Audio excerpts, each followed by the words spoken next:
palavra de Deus, Bíblia, que eu vou compartilhar com vocês lá em Hebreus capítulo 12, lá no Novo Testamento, lá no meinho, Hebreus capítulo 12, verso 14. Então, a Bíblia, ela diz assim, olha: segui a paz com todos e a santificação, sem a qual ninguém verá o Senhor, atentando diligentemente, porque ninguém seja faltoso, separando-se da graça de Deus, e nem haja alguma raiz de amargura que brotando vos perturbe, e por meio dela muitos sejam contaminados.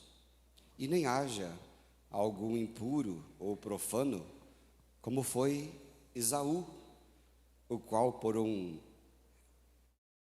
repasto vendeu o seu direito de primogenitura.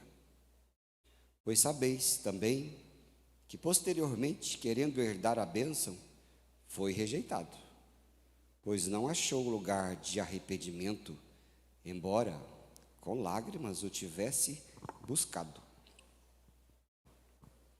A gente estava vendo de manhã, a gente começou na escola dominical estudar Apocalipse. O livro de Apocalipse, ele é o desejo intenso de ver Jesus. Eles queriam, o apóstolo João e a igreja lá de onde ele estava, na Ásia Menor, e onde ele estava preso, o apóstolo João foi preso longe. Ele foi preso lá em Jerusalém, mas jogaram ele lá na Turquia. E o povo queria ver Jesus. Eles queriam ver muito Jesus. E Jesus, lá no primeiro verso, ele diz assim: vocês querem me ver? Guarda as minhas palavras. Guarda as minhas palavras se vocês querem me ver, se vocês querem mesmo, vocês estão buscando mesmo isso. E aqui o livro de Hebreus, o apóstolo Paulo está escrevendo para uma galera bem boa. E era um povo que estava sendo perseguido por bastante tempo. Eles estavam já espiritualmente meio cansados. E eles estavam já correndo o risco de retroceder, de voltar atrás e largar mão daquilo que eles haviam conquistado. E aí, quando eles se reuniam como igreja, eles começaram a ter esses conselhos. E um dos conselhos que eles tiveram foi esse aqui, no texto de Hebreus que nós lemos, E ali eles estão, então, sendo desafiados a ficarem firmes, prosseguir, não voltar para trás e seguir adiante na santidade, na busca a Deus, para que eles pudessem fazer parte da promessa. Mas enquanto isso, eles estavam passando por bastante tribulação. Estava coxado lá o negócio para eles, estava difícil. Eles já estavam tendo o coração endurecidos. E aí a gente percebe, que muitas vezes, quando nós estamos passando por várias situações, a gente acaba indo para um lado ou outro lado, Ou o lado que a gente aprende e a gente então é amadurecido, ou o lado que a gente amarga e ficamos amargos e retrocedemos. Então, aqui o que ele queria fazer era isso. Então, ali o livro de Hebreus está dizendo: olha, eu quero que vocês vejam Jesus, quero que você tenha a visão de Jesus, a plenitude da sua glória.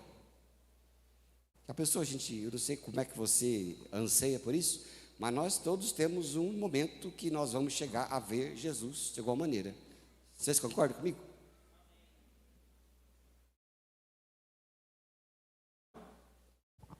Como será que vai ser?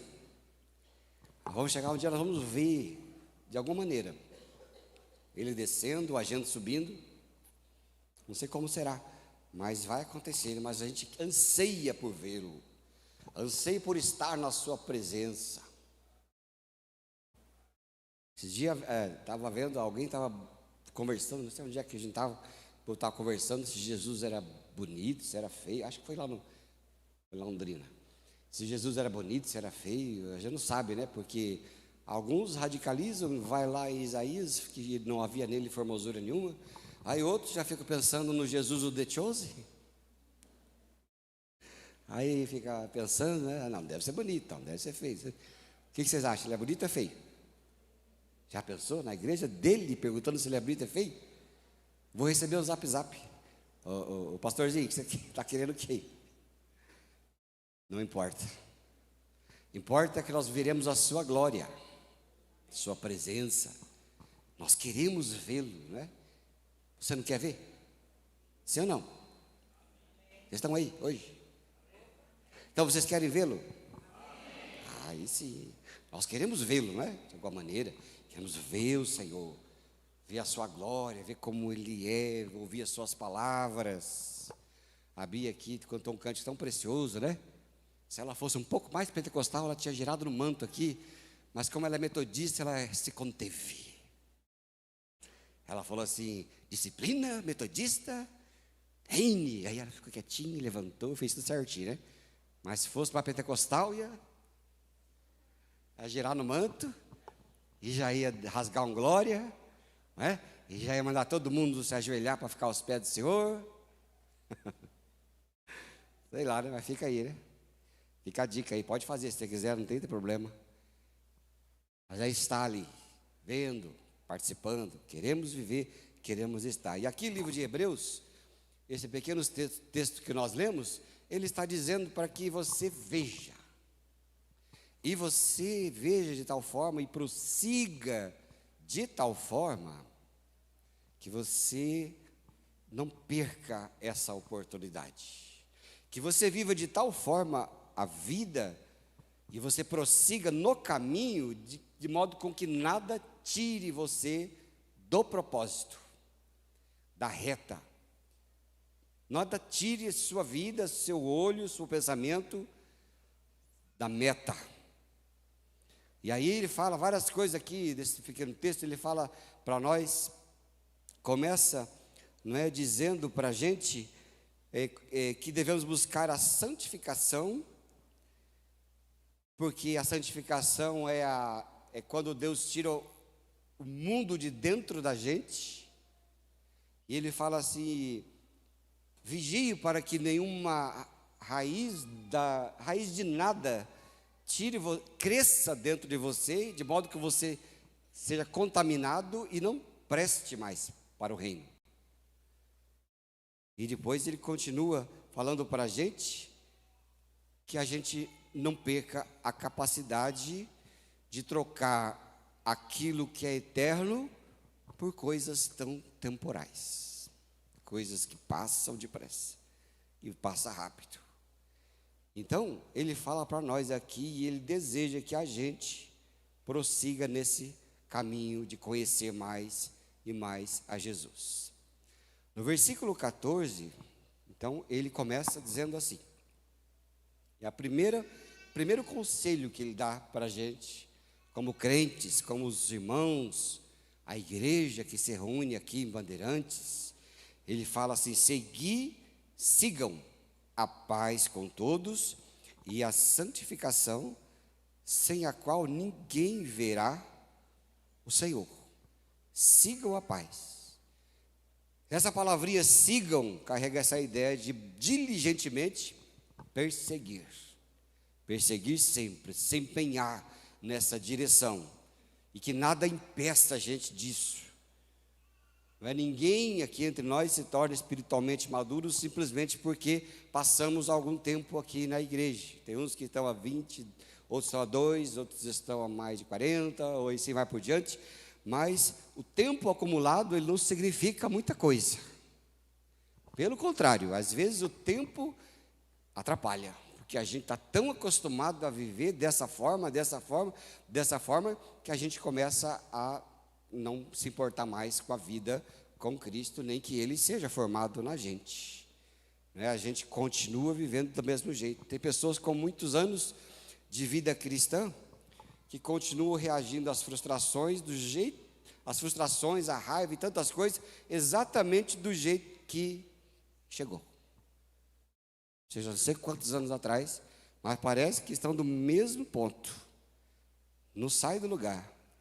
Então a santificação aqui que a Bíblia está dizendo, ela é a obra da graça de Deus, agindo em nós, fazendo com que cada um de nós possamos responder a Deus e ao Espírito Santo aquilo que Ele faz em nossas vidas, operando em nossas vidas, dizendo que Ele é tudo o que importa para nós. Então Ele fala assim: sigam a paz continuamente e busquem essa santificação sem a qual ninguém verá a Deus. Vai, siga, prossiga querendo ser como Jesus é, como o Espírito Santo age dentro da sua vida, nas reações que você tem, que eu tenho, na nossa alma, na nossa personalidade. Nós temos uma alma que ela é constantemente trabalhada pelo Espírito Santo, desde que a gente deixe. É a nossa alma, né? O jeito que você pensa, o jeito que você reage, o jeito que você vive, que eu vivo, do jeito que a gente encara as coisas, encaramos as pessoas, não importa, ela é Deus operando na gente, porque Ele quer fazer isso em nós, operar a vida do Senhor em nossas vidas, e isso de maneira muito saudável em nossos corações. Às vezes a gente tem dois lados que a gente descompensa, né? O primeiro lado é o lado do legalismo. Às vezes a gente transforma a nossa busca pela santidade numa lista de comportamento que a gente precisa cumprir. Uma lista de jeito que a gente tem que ser. É numa lista de eu não posso mais fazer isso, não mais aquilo outro, não posso mais, eu não vou mais mentir, eu não vou mais roubar, eu não vou mais olhar para o que não devo, para o que não devo. E começa a fazer uma lista. Só que essa lista se transforma no legalismo. Porque daí você fica só no legalismo, é mudança de comportamento. Mas só mudança de comportamento não resolve. Do outro lado é as pessoas que às vezes largam tudo, vivem do jeito que quer. Elas falam assim: não tem problema, Deus conhece meu coração, vou fazer porque Ele sabe que eu não consigo. E aí faz e vive da maneira que a palavra de Deus nunca fala para a gente viver. Mas quando Deus age em nossas vidas e Ele deseja que a gente viva, Ele faz completo e Ele começa a mudar a minha vida, a sua vida de forma muito boa, de forma muito saudável. Porque a santidade bíblica, ela é isso, né? Ela não é nenhuma força e nenhum legalismo, porque a gente busca a Deus porque fomos alcançados pelo seu amor. A gente busca a sua presença porque fomos alcançados pela sua graça, que olha para nós e fala assim: meu filho, minha filha, eu comprei você por um preço tão alto que você não tem noção do quanto você custou. E é isso que Jesus fala para a gente. A gente busca Ele, quer viver como Ele é, como Ele faz, porque nós respondemos ao seu amor, respondemos à sua graça e respondemos pela sua vida. Como a gente cantou ali, né, nós não queremos olhar só para as suas mãos, mas queremos estar aos seus pés. E a gente não obedece para comprar a graça de Deus, a gente obedece, eu e você obedecemos porque recebemos a graça de obedecer ao Senhor. E essa santificação que Hebreus está dizendo aqui, ela é a graça de Deus reorganizando a minha vida, reorganizando a sua vida, de forma que nós nos pareçamos mais com Jesus. Não é no jeito dele ser, nem do jeito dele falar, nem do jeito dele, que ele agiu lá, a gente nem sabe nem como direito, mas não é cópia de modelo.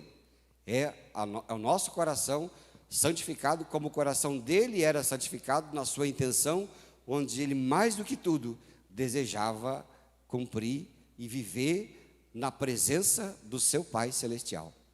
A presença dele é uma disposição natural de viver para ele, de viver com ele e buscar essa santidade da sua presença.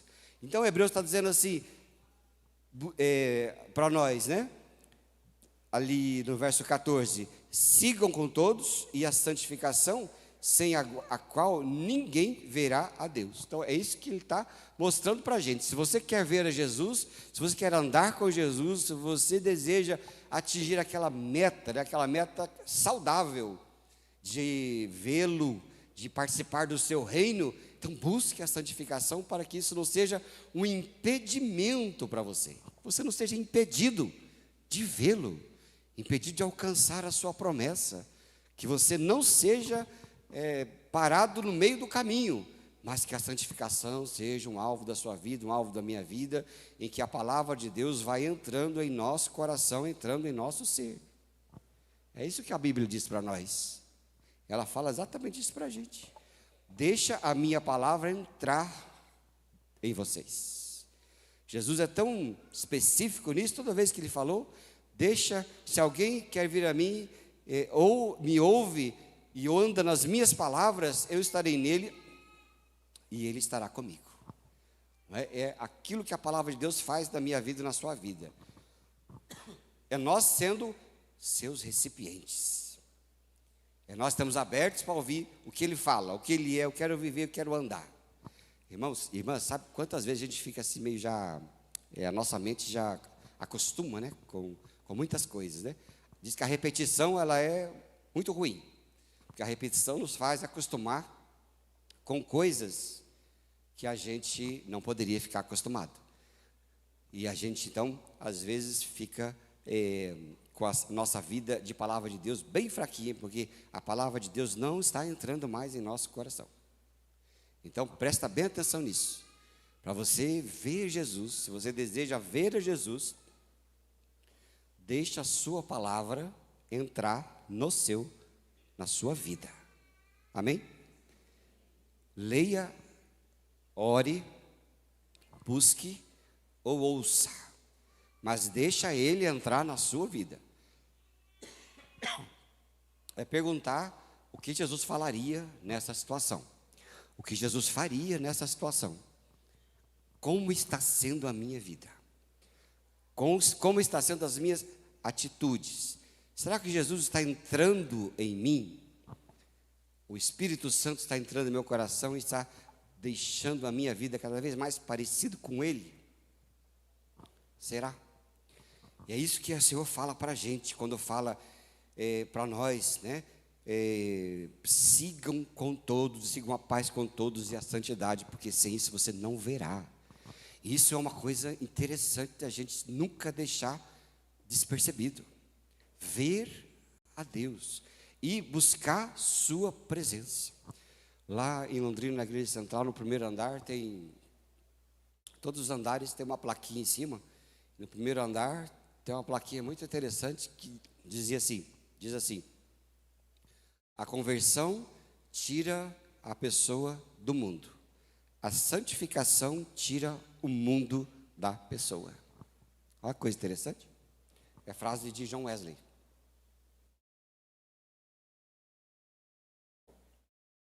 E ele fala assim: a santificação tira o mundo de dentro da gente. E às vezes a gente está com o mundo muito dentro da gente, né? Nós somos muito mundanos.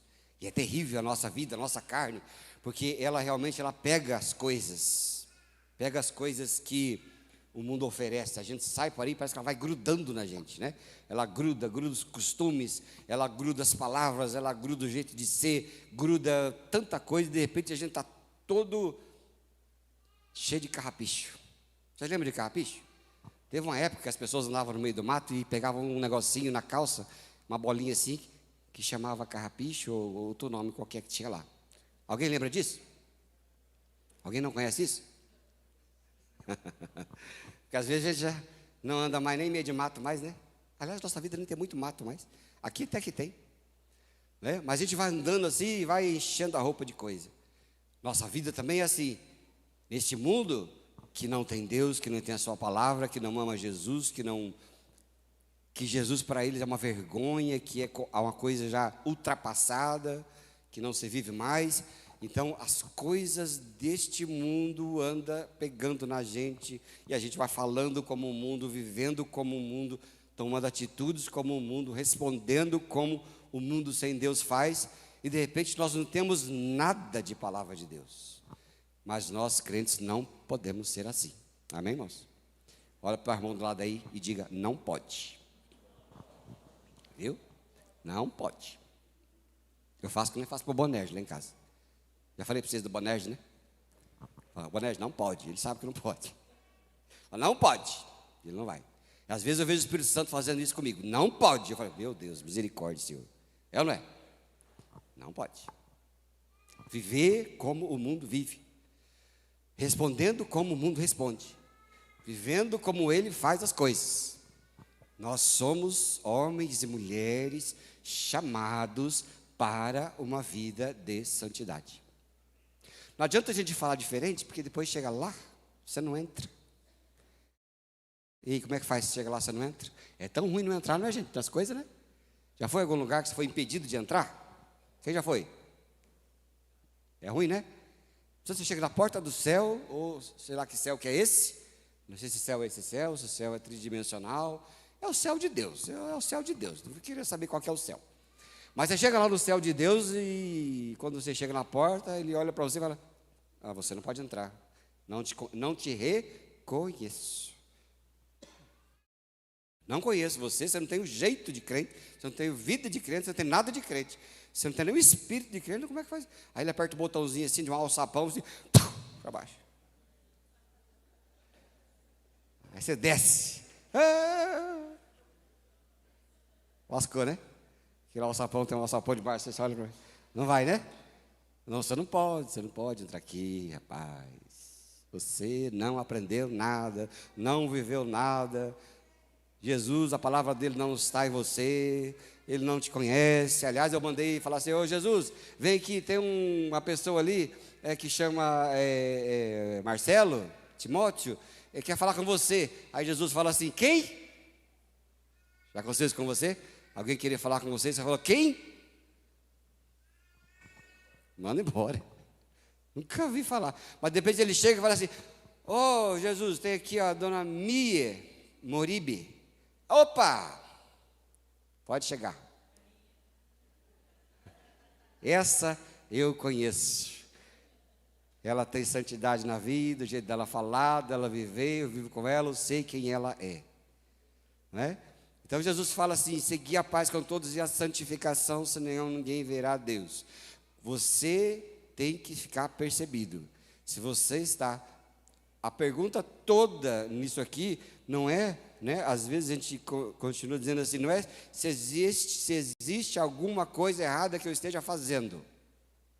Mas talvez a pergunta certa aqui nesse momento de compartilhar seja: existe alguma coisa errada crescendo dentro de você? Porque às vezes vai fazendo, vai acontecendo, né?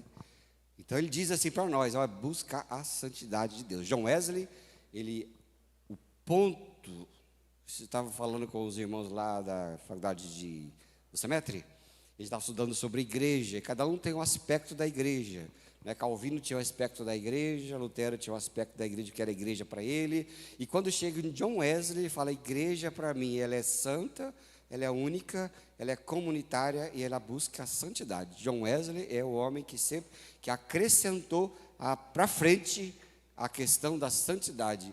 O movimento metodista é um movimento de santidade, pessoal e coletiva. Santidade é isso, não é você ser inerrante. Santidade não é você ser uma estátua. Santidade não é você não tropeçar. Santidade é a intenção do coração de que eu e você queremos ser cada vez mais parecidos com Jesus e buscamos isto. É ou não é verdade? É assim que a gente faz? Você não vai na academia, você não quer algum resultado? Para ter algum resultado, você tem que pelo menos ir. Se você quer algum resultado, você tem que pelo menos ir. Vá, faz, já fazendo, você vai tendo algum resultado. Porque senão não acontece. A santidade é o mesmo movimento, mas não é o movimento de corporal. A santidade é um movimento espiritual de limpeza da nossa alma. Porque esse corpo será glorificado, ou seja, um dia Jesus vai vir e vai dar o corpo que você quiser, seja gordo, seja magro, seja alto, seja baixo, sei lá, ele vai fazer de novo. Para os carecas ele vai dar cabelo de novo, né? Ele vai encher de biotina imediatamente. Você vai virar que nem um maltês, né, João? Né, Carlinhos? Os outros não vou falar não, porque nunca mais vai aparecer na igreja. Ele vai te dar uma unção repentina, você vai virar um maltês, assim, cheio de cabelo. Eu consegui recuperar alguma parte dele. Ele vai tirar o seu óculos, jogar fora. Amém, Jesus? Vai dar um pé novo lá para o Juliano. Amém, Jesus? Mandar jogar aquela. Você está arrastando um treco aí, né? Olha lá, ele está com um negocinho ali. Ó. Vai pegar isso aí e fazer assim. Tchum, pegar fora. E vai dar um novo corpo. O Espírito já deu. Mas essa alma aqui é a alma que precisa de santidade. A alma é o que está movendo o corpo. E Ele faz isso para a gente. Então, gente, é aquilo que a gente via, a palavra de Deus quer nos mostrar. O que está acontecendo dentro de mim, dentro de você.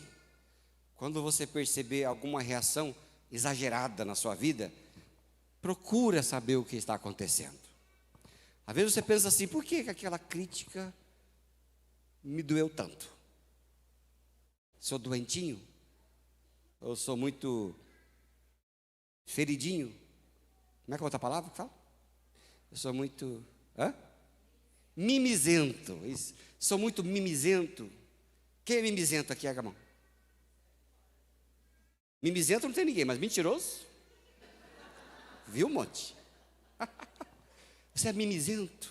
Por que eu sou tão mimizento, meu Deus? Por que eu preciso reconhecer tanto que eu faço as coisas? Por que quando aquela pessoa se dá bem, eu fico tão chateado? Que nome que se dá isso?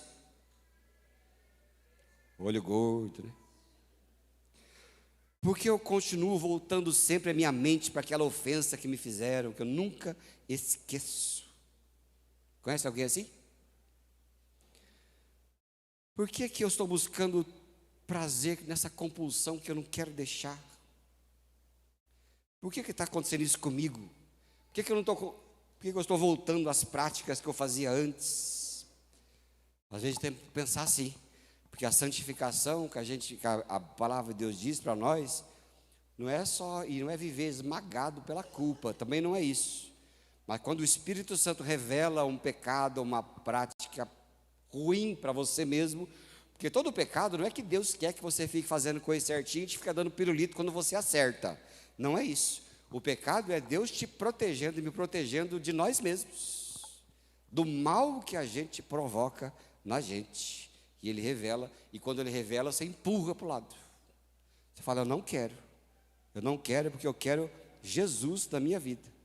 E aí você confessa Jesus, você lê a sua palavra, ou ouve a sua palavra, você tem comunhão, você participa da ceia, você jejua, você se aconselha com alguém, com um cristão mais maduro, você tem formas de conquistar essa vitória na sua vida de santidade, mas você não permanece na prática do pecado, mas você busca essa santificação que o Wesley falava, que a Bíblia fala.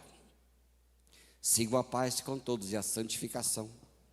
Você vai querendo sempre mais as coisas de Deus. E quando você quer, o Espírito Santo faz. Amém, queridos?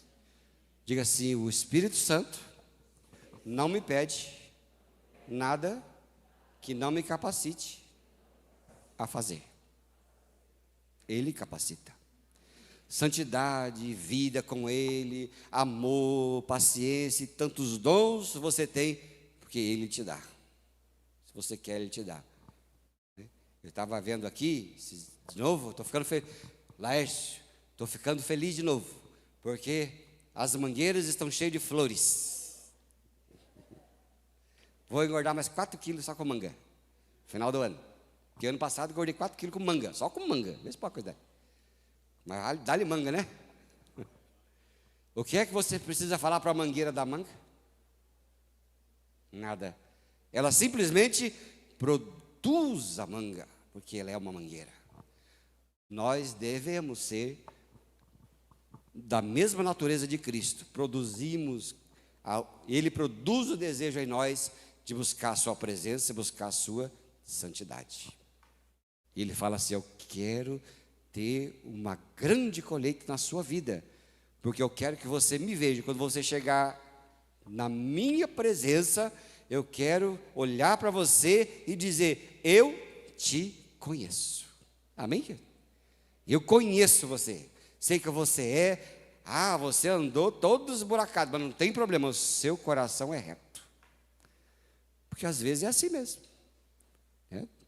Não existe a perfeição de ninguém e na inerrância de ninguém, mas existe o coração reto. Mas o mais importante de tudo é nós termos um coração disposto a buscar a presença de Deus e a santidade. Nós queremos que quando você quer, logo você vai começar a viver, porque não tem como. Porque a obra de Deus é assim, ela é espiritual e ela é capaz em nossas vidas. Amém, gente? E Ele quer ver você. Eu não sei quanto tempo vai demorar, eu já sei quando Jesus vai voltar. Você sabe? Não sabe? Eu sei. Eu sei assim, uma média de tempo, né? Daqui uns 35 anos, ou Ele vem, ou eu vou. Então, quando alguém me pergunta quando é que Jesus vai voltar, eu falo: você sabe quando Jesus vai voltar, pastor? Claro. Ou eu vou, ou ele vem. Mais ou menos 35 anos. Eu tenho 55, mais 35 dá? 85? Não, 90 não quero não, então uns 30. Não, pode ser 90 também. 90 tá bom, né? Mas hoje em dia é cheio de remédio, né? Remédio para ficar de pé, remédio para sentar, remédio para dormir, remédio para acordar. Então tá, uns 35, ou eu vou, ou ele vem. Mas quando chegar face a face, eu vou dizer: Senhor, como o Senhor é diferente do que eu pensava? Ou é igualzinho que eu pensava? Nós vamos saber. Mas eu vou ver. Você vai ver? Olha só, para a gente andar e ver Jesus, que Hebreus está dizendo, ele fala assim ainda no versículo 15. Diz assim: olha, atentando diligentemente, porque ninguém seja faltoso, separando-se da graça de Deus, nem haja alguma raiz de amargura que brotando vos perturbe, e por meio dela muitos sejam contaminados. Aqui, Hebreus fala um versículo que está lá em Deuteronômio 29, 18, que ele fala que a erva venenosa, que ela não pode dar, e nenhuma raiz de amargura, de modo com que essa erva cresça. É uma raiz venenosa, uma raiz ruim, e que ela aparece, porque a gente não sabe como que ela está. Não é verdade? Eu plantei uma grama lá no fundo de casa, mas ela não foi para frente. Não sei o que aconteceu. Mas estava bem verdinha, mas de repente começou do nada a aparecer umas outras coisas que eu não plantei. É ou não é? E eu não sei que raio que aquilo que eu não plantei, mas ela estava lá dentro. A semente estava lá. A semente estava lá, quietinha, mas ela estava se desenvolvendo. Algumas são mais rápidas, outras são mais devagar, mas ela estava lá e começou, de repente, ela estava desse tamanho. Desse tamanho, grande.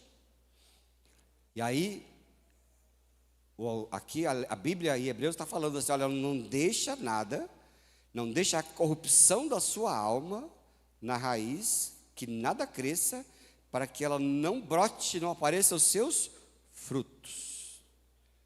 Porque tem muita coisa dentro da gente que pode crescer e não ser coisa boa. Perceba-se o processo. Primeiro tem a raiz, depois ela brota, depois perturba e depois contamina tudo. É assim que acontece. E é assim que muitas quedas espirituais acontecem, porque dificilmente você acorda de manhã, né, e decide do nada, fala assim: eu vou matar alguém. Dificilmente você acorda pela manhã e fala assim: eu vou lá, hoje eu vou roubar a minha empresa. Tinha um irmão que eu trabalhava lá em Londrina muito tempo atrás, dizia que era crente, mas não sei lá se era crente. Mas uma vez eu estava lá no final da saída assim, na indo embora, aí tinha umas caixas de caneta, ele encheu a mão de caneta assim, caneta bica, um montão assim, e colocou assim no lugar assim. Eu falei assim: ô fulano, por que você vai levar isso? Aí ele falou assim: não, é para a obra do Senhor. Eu falei: oxe, que tal? O Senhor mandou você roubar a empresa? Né? Mas que coisa é essa? A obra do Senhor? Como é que se envolve o Senhor, rapaz? A obra de qual Senhor? Qual deles? Que eu não sei o que é o Senhor, né? Como é que pode isso? Então ninguém levanta pela manhã e fala assim: eu vou destruir alguma coisa, vou acabar com alguma coisa, vou acabar com meus anos de testemunho de repente, de uma hora só. Não é assim que funciona, certo? Primeiro você vai pensando, dando vazão, pensando, acumulando, fazendo, um ressentimento que decide alimentar, às vezes uma mentira que parece só mentirinha de nada, uma comparação que você faz com um com o outro, mas está tudo bem, né? Você libera geral os pensamentos, vai para onde quer, né? Você começa a ver coisa que antigamente era pecado, lá no começo da conversão era pecado, mas aí depois de uns 20 anos, já 30, ou mesmo 5, já não é mais muito pecado não, afinal de contas todo mundo faz, e aí começa a pensar, e começa a crescer. Aí a Bíblia está dizendo: olha, cuidado com a raiz, porque a raiz, ela vai contaminar e uma hora ela vai apodrecer, vai ficar oco, é ou não é? Esse furacão todo que está passando por aí, tem muitas árvores caindo, e são as árvores ocas. As árvores que são ocas caíram todas, e faz um estrago, né? Cai em cima de casa, cai em cima de fio, cai em cima de tudo, cai em cima de gente. Mas bem no comecinho está tudo certo. E uma coisa interessante, irmãos e irmãs, nosso coração possui uma capacidade de se acostumar sempre com aquilo que se repete. Vou repetir, coisa que se repete. Nosso coração ele é tendente a se acostumar com aquilo que você repete sempre. Chega uma hora que você não vai mais ver nada, você não percebe mais coisa nenhuma. Uma das evidências da corrupção espiritual é quando aquilo que antes nos constrangia, que causava espanto na gente, não nos incomoda mais. Aí você pode dizer que você já está no caminho de uma planta ruim crescendo dentro de você, que espiritualmente pode te abater, e vai chegar lá no tempo você não vai conseguir, não vai ver Jesus. Pode ser, é o que a Bíblia aqui está dizendo para nós, não é? Então, pensa numa pessoa que sofreu uma grande decepção. Inicialmente, a dor era legítima, eu faço isso porque aconteceu, é comigo, ninguém vai sentir isso. Foi ferida, não precisa fingir que aconteceu, nem nada, mas o problema começa quando ela começa a alimentar continuamente a vingança. Ninguém levanta e fala assim: eu vou matar fulano. Não, aquilo começou um dia a crescer. Quando Caim matou Abel, foi só de observar, de pensar, de ver as situações.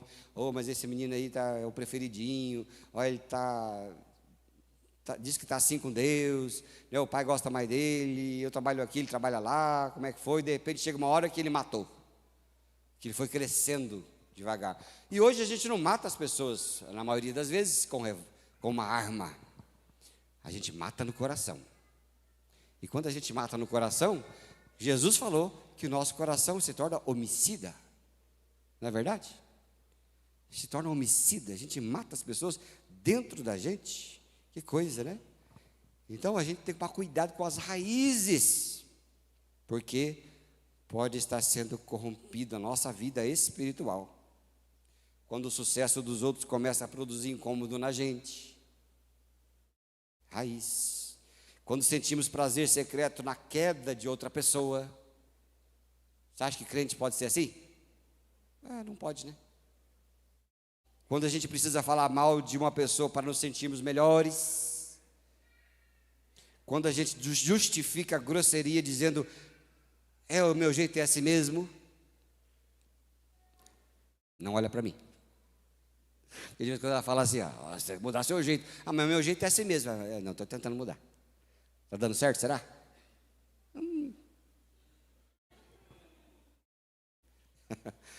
Quando a gente consome tantos conteúdos que alimentam continuamente a nossa sensualidade, sexualidade errada, quando você não pode fazer aquilo que só alimenta na cabeça, quando o dinheiro deixa de ser um recurso e passa a determinar a nossa identidade, só fica buscando isso, passa por cima dos outros. Quando a gente começa a chamar aquilo que Deus está chamando de pecado, de que não tem nada a ver, a corrupção da alma começa a vir na gente. Mas a resposta que a gente dá à nossa carne, à nossa vida, é aquilo que Deus quer para nós, para que a gente não se afaste da presença de Deus. E quando a gente percebe a corrupção, percebe a raiz dentro em nós, a gente não foge de Deus, mas confessa e diz: Senhor, me ajude, porque nós todos, irmãos e irmãs, precisamos de ajuda, não é verdade? Não estou aqui dizendo a vocês que tem que ser assim ou assado, ou você tem que fazer isso ou aquilo outro, nada disso. Estou dizendo a vocês o que a Bíblia diz, mas estou dizendo uma coisa muito melhor. O que eu estou dizendo a vocês é que todos nós precisamos de ajuda. Amém? Todos nós, porque a nossa constituição, que foi estragada pelo pecado, ela é extremamente corrupta e é como uma doença de que você às vezes não consegue se livrar. Por isso, todos nós precisamos de ajuda, ajuda do Espírito Santo, ajuda para ter um coração aberto para Ele, um coração que é disposto a aprender, um coração humilde que chega diante de Jesus, diante de Deus e fala assim: Senhor, me ajuda, porque é difícil. É ou não é? É difícil, mas Deus me ajuda. Nós todos precisamos de ajuda. Temos as mesmas lutas, os mesmos apetites, temos os mesmos problemas, ninguém é diferente de ninguém, mas quando o nosso Senhor Jesus olha para nós, Ele fala: eu te ajudo, meu filho, eu te ajudo, minha filha. Davi não era perfeito de forma nenhuma. Pensa num homem chamado segundo o coração de Deus, que era Davi, mas pensa numa traia. Mesma coisa. Traia não é palavrão não, né? Ah, obrigado. Pensa numa traia que era o sujeito. Difícil esse homem. Mas era chamado segundo o coração de Deus. Por quê? Porque ele era chorão, ele era aberto, ele não escondia o seu pecado, ele não escondia os seus erros, ele não se escondia das pessoas. Todo mundo via e sabia quem ele era, mas também viam e sabiam que ele era um homem que Deus podia trabalhar e fazer e desfazer quantas vezes fossem preciso. E é assim que Deus é com a gente. Ele pode fazer e desfazer você e eu quantas vezes for preciso, mas todas as vezes que você deixar. Ele quer gente aberta. Eu brinquei lá no Encontro com Deus que eu gosto muito das tranqueiras. Eu me dou bem com as tranqueiras da igreja. Por isso que eu me dou bem com o Marcelo Timóteo. Não é?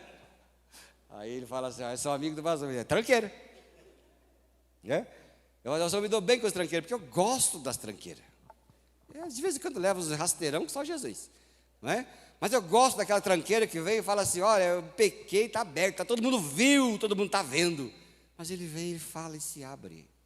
E a gente tem oportunidade de socorrer e a gente acaba amando. A gente ama as pessoas que são abertas, as pessoas que mostram aquilo que elas são. A gente ama, não é verdade? Sabia que isso dá amor na gente? Lembro da minha avó, que morreu lá com os seus 100 anos. Eu tinha um primo que pensa na tranqueira. Tranqueira, mas tranqueira daquelas. E todo mundo sabia que era tranqueira. E ela cuidava da tranqueira, dava comida para a tranqueira, dava cama para a tranqueira, e cuidava, e aconselhava, e falava tanto. Por fim, era o neto favorito. Mas esse neto, graças a Deus, hoje mudou completamente, é outra pessoa, não é mais tranqueira. Mas como ela amava aquele ser tão complicado. Eu creio que Deus também é assim. Quando Ele olha para mim, olha para você, vê essa tranqueira, mas que você deixa aparecer aquela tranqueira, Ele começa a trabalhar com você, cuidar de você, dar milagre na sua vida, dar mais do Espírito Santo do que dá para outra pessoa que não precisa tanto, né? Ele cuida, ele zela e começa a amar aquela tranqueira, como fez com Davi. Davi, o que você fez? Não estou acreditando que você fez. Não estou acreditando. Eli, vai lá e fala com esse homem. Davi quer falar com você. O que é que foi? Até o seguinte, um cara tinha uma terra lá e tinha uma vaquinha lá e aí era tudo que ele tinha. E aí veio um outro lá que era muito rico, foi lá e pegou tudo que ele tinha e deixou ele dado. Aí Davi falou assim, mata, acaba com essa criatura. E me diga quem é essa criatura. Aí ele olha para ele e fala assim, miserento, é você. Você. Meu Deus, o que eu fui fazer? De novo, Davi. E Davi olha para ele e fala, está vendo? Mas de novo, Davi. De novo. Mas não é possível. De novo você. Não acredito. Depois de tudo que eu fiz na sua vida, depois de tudo que eu faço na sua vida, Senhor, eu de novo, arranca a roupa e se estribucha no chão com arrependimento verdadeiro, põe a cinza, rasga tudo e depois faz, no seu arrependimento verdadeiro, escreve o maior salmo que a Bíblia tem, que é o Salmo 51, que é o arrependimento de Davi pelo seu pecado com Betseba. Mas era um homem aberto. Agora pega os traia que não mostra nada. Que tudo está certo, tudo está bom, está tudo belezinha, né? Tem medo de mostrar fraqueza, não mostra quem é, não mostra nada para ninguém, não é? Ele é resistente, ele é soberbo, e a Bíblia diz assim que Deus resiste ao soberbo. Ele resiste ao soberbo. É a resistência. Mas dá graça aos humildes. Mas ele está resistente, ele não mostra, ele é sempre mascarado, não vai nada. Não tem acesso. O pai não tem acesso àquele filho, porque aquele filho é resistente. De repente, quando você percebe, tudo desmorona, porque Deus não tem acesso. Então não é você, faça isso, faça assado, ou você seja culpado. Não, é simplesmente que você arranque tudo que não presta quando você percebe. E arranca diante de Deus, amém, irmãos? Senhor, achei aqui raiz de amargura aqui na minha vida, olha, eu sou homicida, arranca de mim. E se arranca na presença de Deus, tira. Aí ele fala, não deixe a raiz de amargura crescer, porque se você não mexer, ela cresce, cresce, cresce, cresce, e te destrói, e você não vê o Senhor. Tá certo? E qual que é o antídoto disso, né, irmãos? É isso que eu disse para vocês, seja aberto. Se você se considera uma tranqueira, seja uma tranqueira transparente. É ruim, mas aí não é. Aí não é. É bom quando você chega, a pessoa fala assim, eu sou a tranqueira. Então vem cá, vamos conversar. Se alimente com a palavra de Deus, cultiva a oração, relacionamentos saudáveis e anda com Jesus. E você vai ver como vai ser bom. Aí o próprio Davi dizia, enquanto eu calei, meus ossos secaram. Mas quando eu falei, eu saro. Quando você não se importa. É ou não é verdade? Quem conhece uma tranqueira aí, erga a mão. Conhece não? Última coisinha, que fala ali, verso 16. Nem haja algum impuro ou profano, como foi Esaú, o qual por um repasto. O que é o repasto? Qualquer coisa.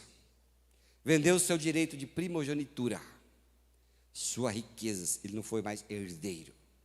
Esaú era uma alma corrompida e ele perdeu noção do valor das coisas. Que coisa interessante, né? Aqui, o autor aqui de Hebreus, quando fala desse versículo, ele apresenta esse personagem Esaú. Esaú era difícil. Um homem difícil, homem bravo, violento.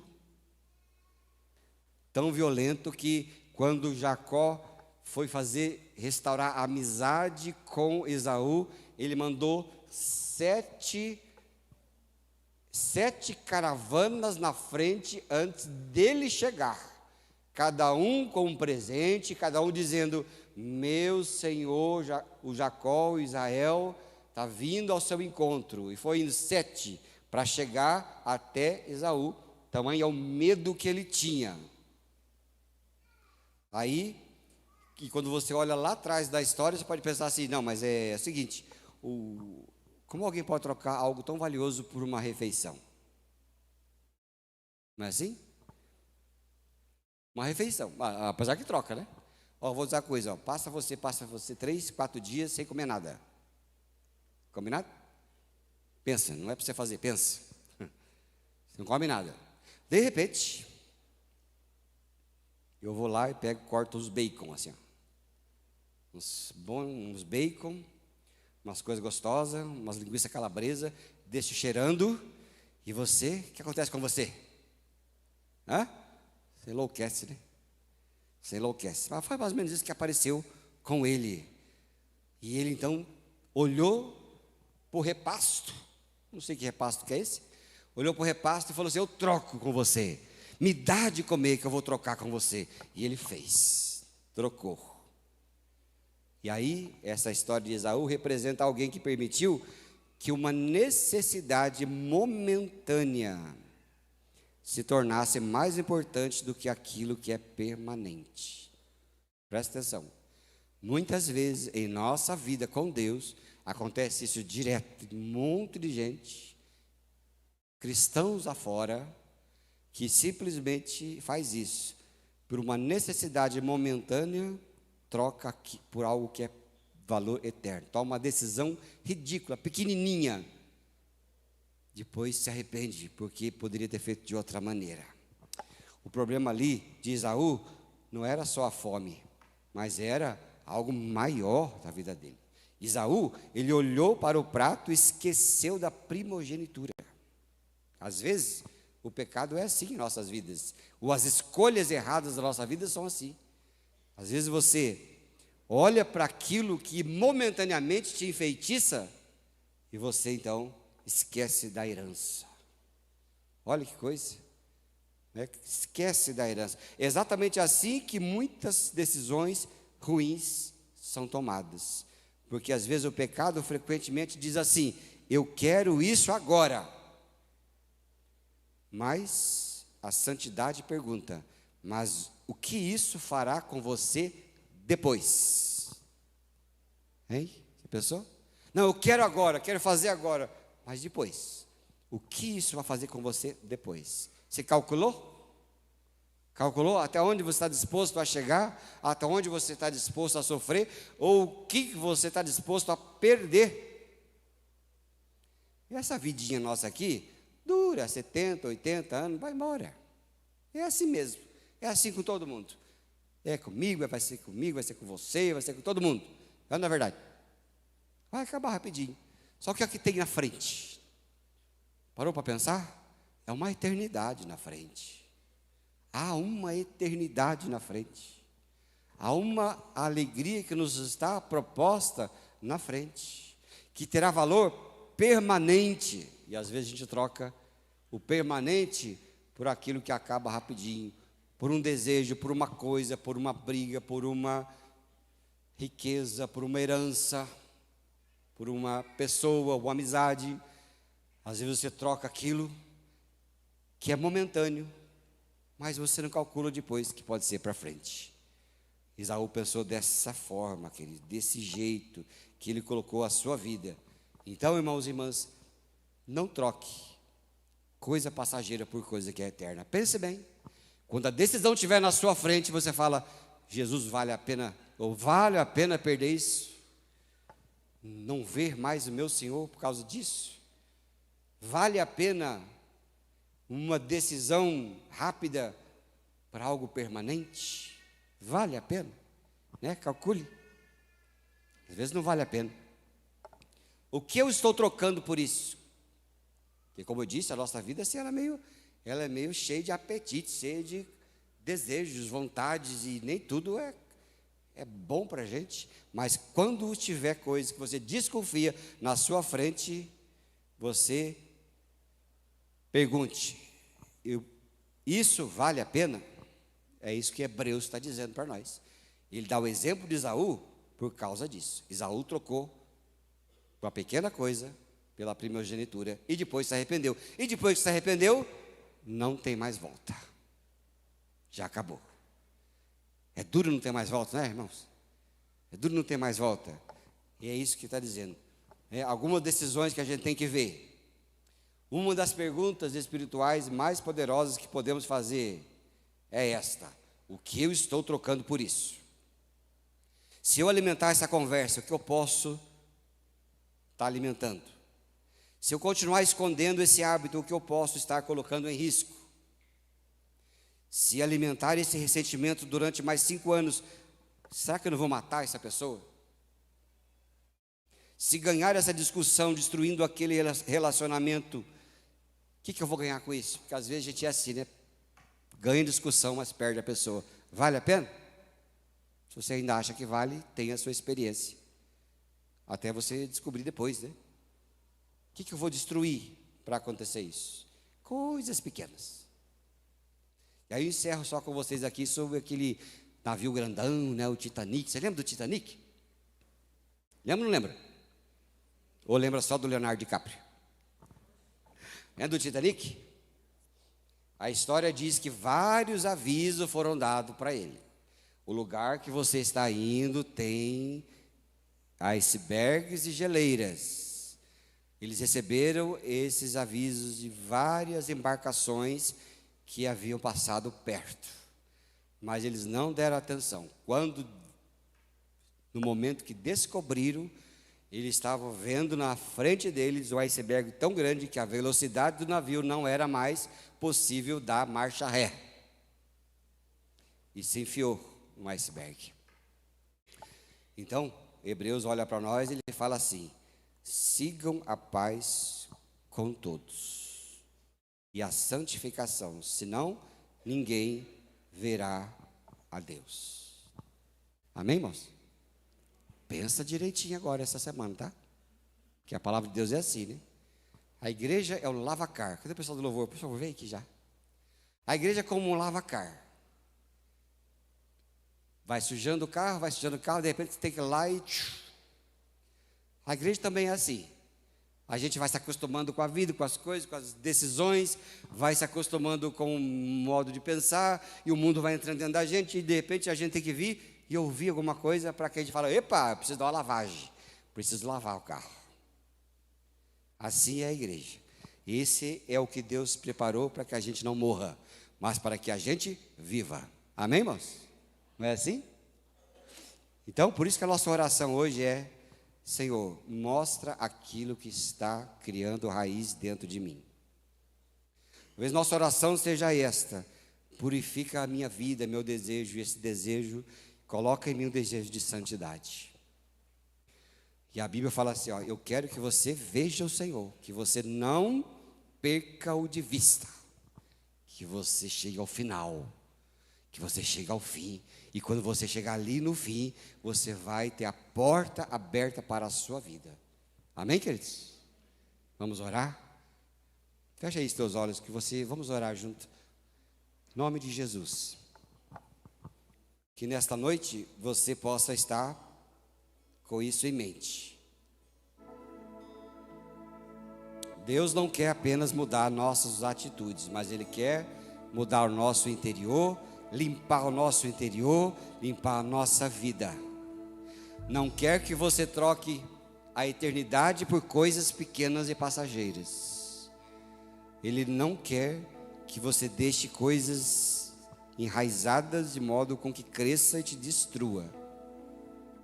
Ele não quer que você tenha uma aparência religiosa. Ele quer que você seja sincero, aberto, pronto para ser tratado, como um paciente que vai no hospital e diz: eu estou com problemas. Se tiver que abrir, abre. Se tiver que fazer cirurgia, faz. Deus quer assim com a gente, não é? Em nome de Jesus.